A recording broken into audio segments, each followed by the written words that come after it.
আসসালামু আলাইকুম রহমতুল্লাহি ওয়াবারাকাতু। আজকে আমি যে বিষয় নিয়ে কথা বলতেছি এই বিষয়টা হলো আমাদের কোরবানি সম্বন্ধে। তো কোরবানি আমাদের যেটার মাধ্যমে কোরবানি আছে, আমরা যে প্রতি বছর আমরা যারা মুসলিম আছি সারা বিশ্বেই ঈদুল আজহার দিনে আমরা কোরবানি করি। তো কোরবানির মধ্যে আল্লাহ পাক বলছেন যে অতি মূল্যবান বস্তুকে কোরবানি করো, যেটা তোমার প্রিয়। এরকম হাদিসে বলছে যে হজরত ইব্রাহিম আলাইহিস সালাতু ওয়াসসালাম উনি স্বপ্নে দেখলেন যে আল্লাহ বলতেছেন, ইব্রাহিম, যে তুমি তোমার প্রিয় বস্তুকে কোরবানি করো। এইভাবে একদিন, 2 দিন, 3 দিন, 7 দিন উনি স্বপ্ন দেখলেন। তখন উনি বুঝতে পারলেন এই পৃথিবীর মধ্যে আমার সবচেয়ে প্রিয় বস্তু হলো আমার ইসমাইল ছাড়া আর কিছু না। তখন উনি কি করলেন, ইসমাইলকে সকালবেলা গোসল করে দিয়ে ভালো পোশাক পরিধান করে উনি বললেন, বাবাজি চলো আমরা হাট যাব। হযরত ইব্রাহিম আলাইহিস সালাম উনি ব্যবসায়িকদের মানুষ ছিলেন, ব্যবসা করতেন।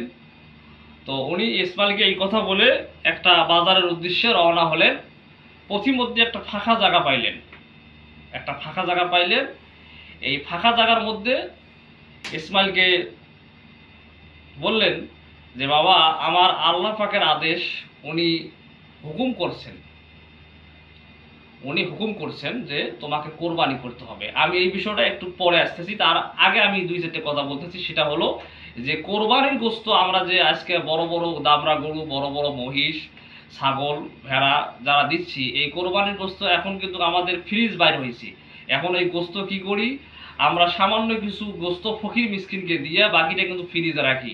আমি দেখছি যে এই কোরবানির গোস্ত ওই কোরবানি পর্যন্ত খাচ্ছে, সামনের কোরবানি পর্যন্ত খাচ্ছে। এটা কেমন খাওয়া? তা কোরবানি হলো আল্লাহকে রাজি খুশি করার জন্য। এতে ফকির মিসকিন গরিব অসহায় আত্মীয় স্বজনের হক আছে 3 ভাগ, আর 1 ভাগ শুধু আমরা পাবো। এখন দেখা যায় এই যে কোরবানি দিলাম, এই কোরবানির গোস্ত সামনের কোরবানির মধ্যে খেলাম, তাহলে এই কোরবানি দিয়ে তো আমাদের কোনো লাভ নাই। এই কোরবানি হলো আমাদের গোস্ত খাওয়া একটা কোরবানি। এই জন্য ভাইরা, এরকম কোরবানি করা যাবে না যে যে সমস্ত কোরবানি করে আমরা গোস্ত ফ্রিজে রাখবো, এই গোস্ত আমরা 12 মাস খাবো। এটা কোরবানি করা যাবে না। আমাদের ফকির মিসকিন অসহায় এদেরকে দান খয়রাত করতে হবে সামর্থ্য অনুযায়ী। তো আমি যে কথাটা বলতেছিলাম যে আমি 2 মিনিট পরে এখানে আসবো। তো ইব্রাহিম নবী উনি তার পুত্র ইসমাইলকে বলতেছেন, বাবা, আমি স্বপ্নে দেখছি যে আল্লাহ আদেশ করছে তোমাকে কোরবানি দিতে হবে।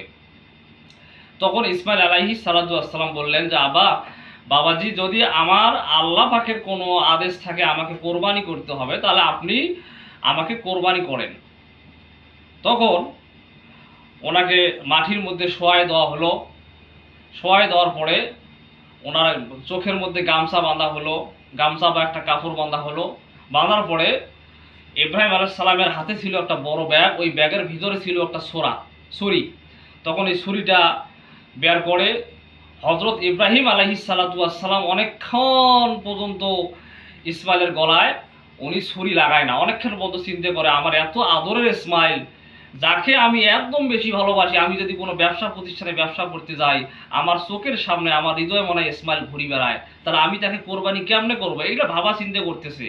তখন ইসমাইল আলাইহিস সালাম বললেন, বাবাজি, আপনি দেরি করছেন কেন? আমার আল্লাহ পাকের আদেশ, আমাকে কোরবানি করি, যদি আমার আল্লাহ পাক রাজি খুশি হয় তাহলে আপনি কোরবানি করেন, আপনি দেরি করতেছেন কেন? এখানে একটা কবিতা বলছিলেন ইসমাইল, এখানে একটা কবিতা বলছিলেন। বলবো? আচ্ছা ঠিক আছে, অনেকে বলতেছেন যে ভাই বলেন। হাতে তারোয়াল নিয়ে গোয়া বায়া, কেন করো দেরি? বিসমিল্লাহ বলিয়া গোয়া বায়া, করো কোরবানি আমার বাবা জান, আমার আব্বা জান। মায় যেন শোনে না মোর বাবা কোরবানির বায়ান। রক্ত মাখা জামা গো কাপড় দিবেন মায়ের আগে, মাকে বলবেন তোমার ইসমাইলকে খাইছে বনের বাগে আমার বাবা জানাবার আব্বা জান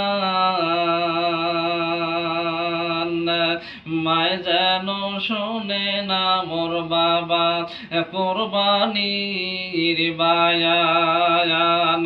রক্ত মাখা জামা গো কাপড় দিবেন মায়ের আগে, মাকে বলবেন তোমার ইসমাইলকে খাইছে বনের বাগে আমার বাবা জানাবার আব্বা জান মায় যেন শোনে না মোর বাবা কোরবানির বায়ান। আসসালামু আলাইকুম ওয়া রাহমাতুল্লাহি ওয়া বারাকাতুহু। খাজা বাবা ফরিদপুরি, খাজা মঈনুদ্দিন চিশতি আজমিরি সানজিরি জিন্দাবাদ। যত বাংলাদেশের খাজা তরিকার পীর মুরিদি সবাইকে আমার সালাম। আসসালামু আলাইকুম ওয়া রাহমাতুল্লাহি ওয়া বারাকাতুহু।